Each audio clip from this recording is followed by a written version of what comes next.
J'ai une citation avec moi. Dans l'expectative et la conduite, Long Beach, Californie, 1961. Un ministre ne peut pas apporter le réveil. Il n'y a pas de prédicateur qui peut apporter un réveil. Il ne l'emporte pas avec lui. La seule chose qu'il peut faire, c'est d'être loyal envers Dieu et sa parole. Et le réveil doit venir par les gens. Le réveil doit venir par qui? Par les gens. Merci.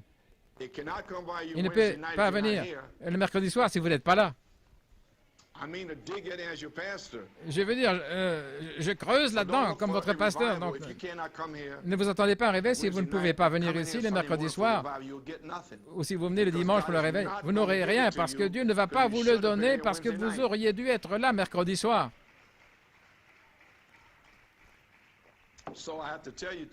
Donc, je dois vous le dire, Église, vous êtes paresseux, ceux qui ne veulent pas venir et qui pourraient venir.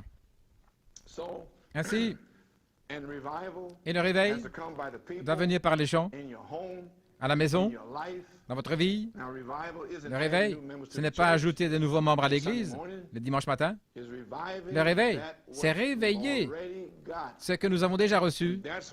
Et voilà pourquoi vous avez besoin d'une révélation de 7 tonnerres pour raviver ce que vous avez déjà depuis 30, 40 ans. Voilà ce que fera la révélation. Elle vous mettra en feu.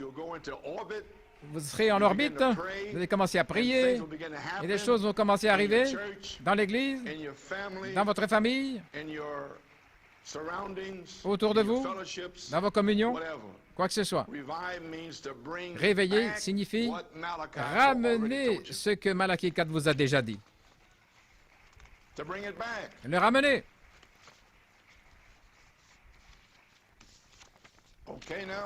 OK. Nous allons expliquer. Je pensais que j'avais le guide avec moi, mais le guide, le 14 octobre, la soirée de la statue de l'homme parfait, et voilà où j'ai eu l'inspiration pour la fin du 7e saut, mais je l'ai ici à nouveau, dans l'influence. Après Frère Branham, il savait il devait avoir des réunions, une semaine, pour apporter les 7 sceaux. Et alors, les 7 anges lui sont apparus et cela mis en action. Maintenant, il va en Arizona et puis à Phoenix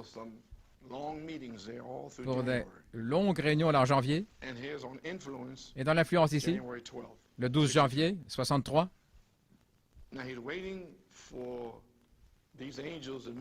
il attend que ces anges le rencontrent.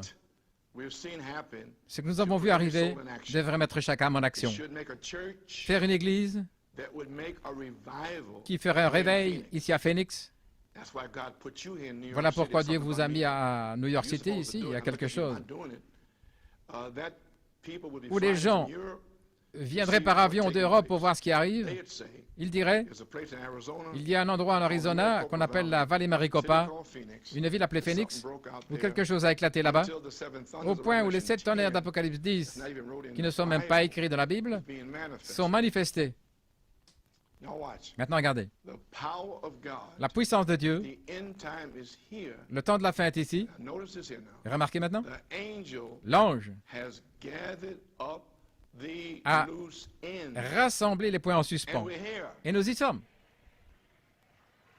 Vous avez saisi?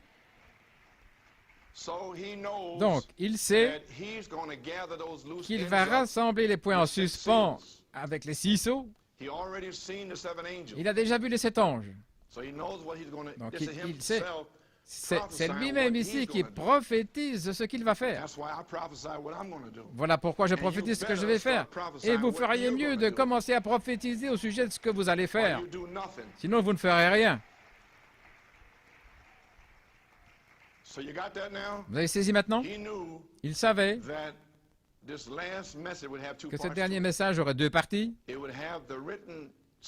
Les sceaux écrits, les points en suspens qui sont solutionné là, pendant 6 jours, et une autre partie, ce qui serait Apocalypse 10, et Christ descendrait.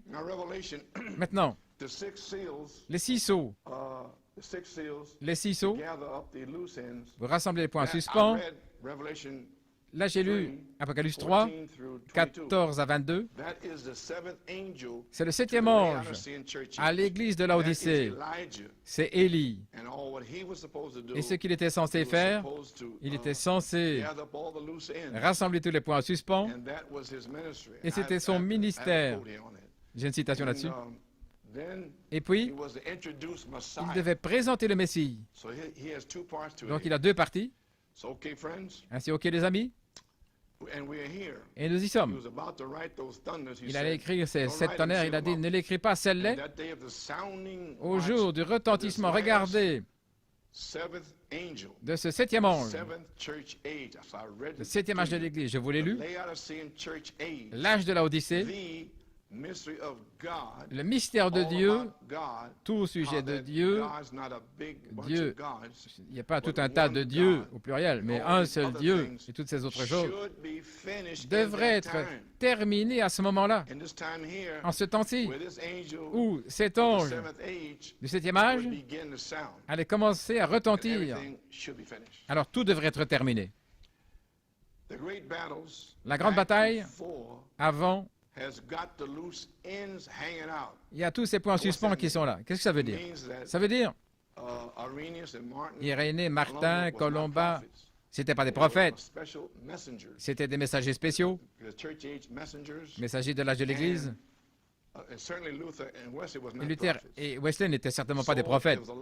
Donc, il y avait beaucoup de points en suspens là au travers de cet âge de l'Église que ces hommes n'ont jamais pu atteindre parce que ce n'étaient pas des prophètes. Et ça a laissé beaucoup de points en suspens, incompris. Gloire à Dieu. Tous ces points en suspens qui étaient là, suspendus. Et tout ça devait être rassemblé dans les derniers jours. Un prophète doit venir et saisir tous ces points, tous ces mystères, et ça viendrait à lui comme la parole de Dieu.